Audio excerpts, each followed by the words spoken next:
to the channel. Today I need to start this video off with putting new tires on my truck. So my truck, when I bought it, had these tires on it, and I got it at like 70,000 miles, and now I'm at like 135,000, and they're already on there. So I'm guessing they probably have close to like almost, I don't know, maybe like 75,000 miles or something like that. But as you can see, they're pretty much done. And why I want to replace them, I probably still keep running them, but this one started to seep, and I don't want to have any issues where I have like a tire blowout or something. So I already had tires, just been waiting to pretty much swap them over, and we're gonna take just the 4.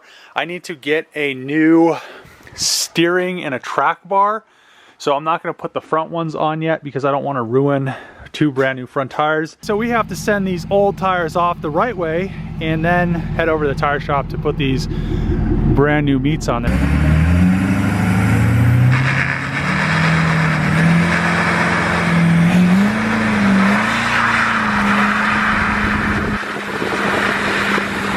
Got the new meats mounted onto the rear of my truck. I know a lot of people were like, Dave, you need to put new tires on your truck, but I was getting the most out of them. But now it's getting closer to winter, and I actually want to not have to really be careful when I drive around, because last winter I was on, you know, pretty close to what I was recently. But I need to do the front ones, need to do all that suspension stuff up there first. But the TPMS sensors I got, only 2 of them are showing they work. They didn't put valve stem caps on there. I'll do that once I get to the junkyard, but it's just really nice having new meats. A subscriber is actually coming down from Michigan, I think it's Michigan, for me to fix his swapped Magnum, because he hasn't been able to get it to run for like a year after he swapped it. It should be pretty simple, but he said he was about 3 hours away, so let's head over to the shop. You can't see it, but a subscriber came all the way down from Michigan so I could fix his SCAT pack swapped Magnum. And I think I figured out what the issue is. Battery is dead, so we're going to charge that first. But usually when it says key fob not detected, there's a little sensor that clips in right here for the mobilizer, and if you don't have that in there, it doesn't read it. So we'll see if that's the issue or not, but you need to charge your battery tonight. But what's going on, man? What's up, man? Man, you can't see shit right now. It's all dark. We can go inside. But where did you come from? Michigan. Michigan? You got a SCAT pack swap? I like the bigger brakes on this. Mine had the small Brembos. Okay. But yeah, I got it off a Charger Daytona. Everything come off a Daytona Charger. yeah, I saw that it has the same wheels that my old one had. It looks pretty good. But yeah, we'll go inside, try to find that sensor, and you can check out the blue car. Down here with the goat, man. All right, man. It's dusty, but it's getting close. Getting close. I'm waiting on the coolant tube, so I should have it in this week. That's crazy. This looks even better in person, bro. Even all dusty. Man, I watched so many videos of this, bro. It's crazy. Yeah. It was way better in person, man. Yeah, videos are weird. The cars either look really good in videos and don't look good in person, or look really good in person. So you fabricated everything too, huh? Yeah.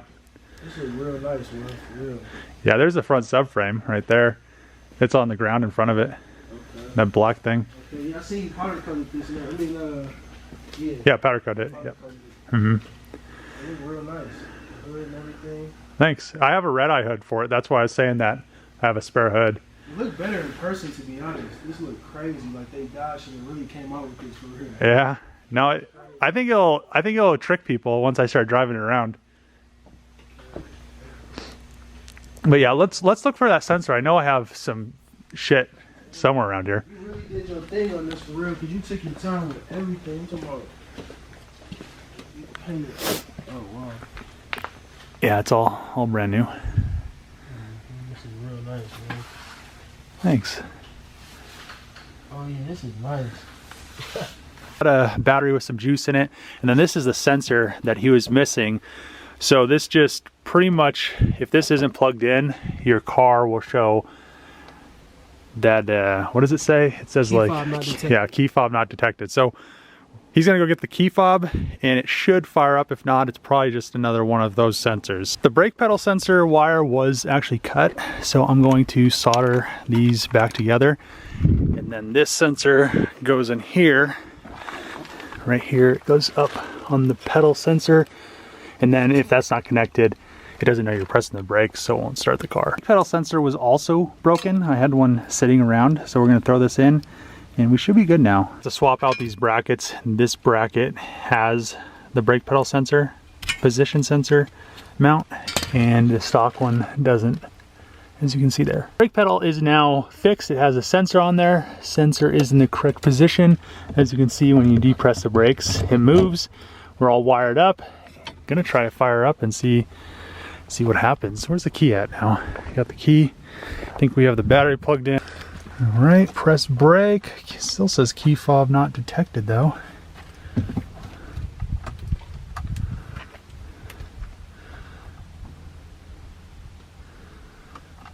haven't been able to get it to fire up. The brakes now work, or the brake lights come on.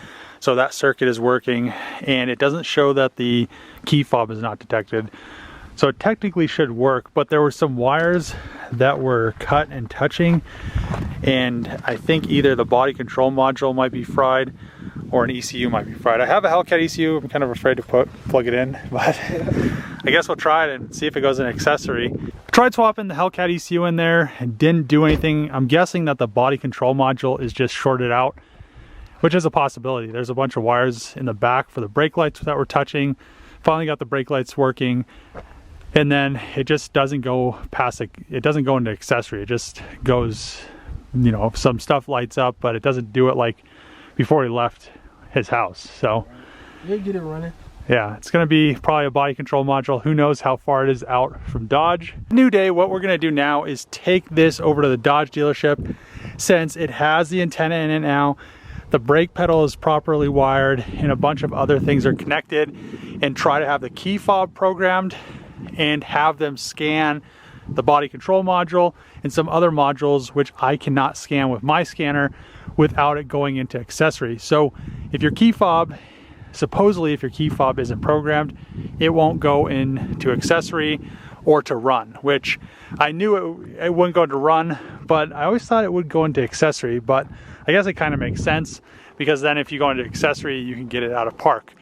But we're gonna load it up on his trailer, head over there, and hopefully this fixes the problem. Another thing that he has to kind of be wary of is when he towed it up here, it wasn't in neutral, or he said somebody put it in neutral, but it doesn't show that it is in neutral. And on the transmission, I checked that, or we checked it, we jacked it up and looked at it, it's in park. And then the back, the diff is leaking. It looks like the diff cracked, and then also the transmission vent was pushing fluid out of it. So could be some other issues later on, but at least we might be able to get it running and then maybe see if it drives. The brakes aren't bled.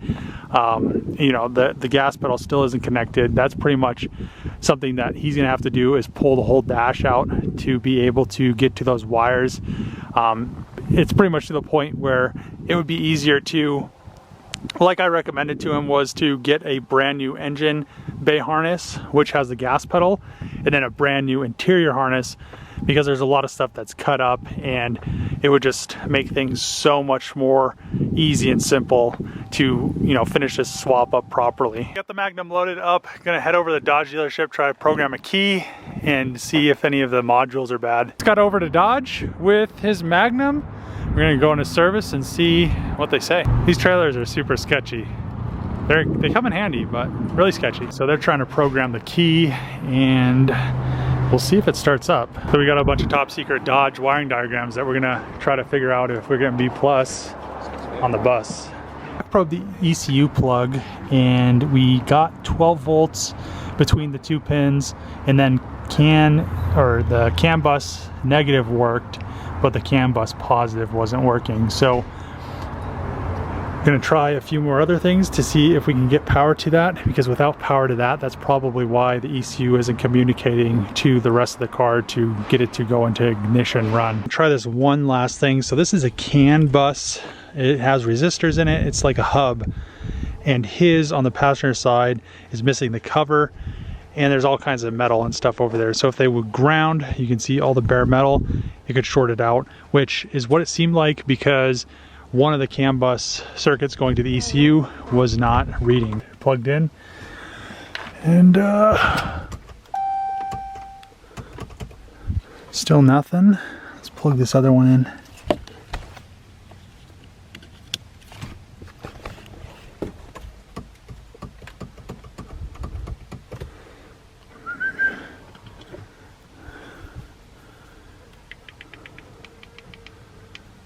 Fortunately, we couldn't get his car started. It really sucks because it's just some weird CAN bus issue. So what I recommended was a, either a new or a used body and an engine bay harness. I feel like that would resolve a lot of issues, but since we couldn't get it running, we are now going to Buffs or B-dubs, whichever you want to say. It depends on what part of the country you're in. You don't really see it when you watch too many YouTube PDA videos. Try it yourself. If you couldn't get your car running, we're gonna get some drinks at and some food. Buffs. I'm now back home, and it's kind of disappointing that we couldn't get his SCAT pack swap Magnum running. We took it to the dealership, and the service lady that was there was not too happy. We tried to set an appointment up the night before, and she said just to come in, but then when we came in, she was like, we don't have time for this. So I was like, okay, well, that's fine. But yeah, we are gonna probably have to revisit this thing. I think he's gonna end up leaving the car here, gonna order two new wiring harnesses so we could just resolve this whole wiring issue. That's pretty much the reason why I tell people when they contact me about doing a SCAT pack or a Hellcat swapped Magnum 300, etc. I'm like, we need a whole car, because it's a lot easier if I do all the work, because then I know how to troubleshoot it. Once you get into the issue where there's a bunch of wires cut, and he said it's been through multiple shops over the last year, I think year and a half. It's just a lot of unknowns, because you don't know what the other shops did, if something got grounded out, which obviously is what seems to have happened, because there's just bare wires everywhere. I try to connect as much stuff as I could. The upper harness that's supposed to go up to like the sunroof and stuff like that, that was cut. The door harnesses were all cut, where as you can just plug those in and then just use the charger door harnesses, which is a lot easier than trying to rewire everything. So I think we'll get this thing sorted out, but it's probably gonna take a little bit longer than he was expecting. If it would have just been the modules is what I thought was wrong with it, because he's been messaging me back and forth on Instagram. It should have just took a few hours to add all those modules that were missing, connect the brake sensor, and then she should have just fired right up. And he said it was going into accessory, and like I said before, if it would have went into accessory, she would have fired up. But since we're missing that negative CAN bus signal, there's no communication, nothing's talking. It just thinks that it doesn't see the key fob, which is just really unfortunate. But I'm gonna end the video here. If you like these videos, make sure to click the subscribe button, thumbs up, throw a comment below. As always, see you guys next time.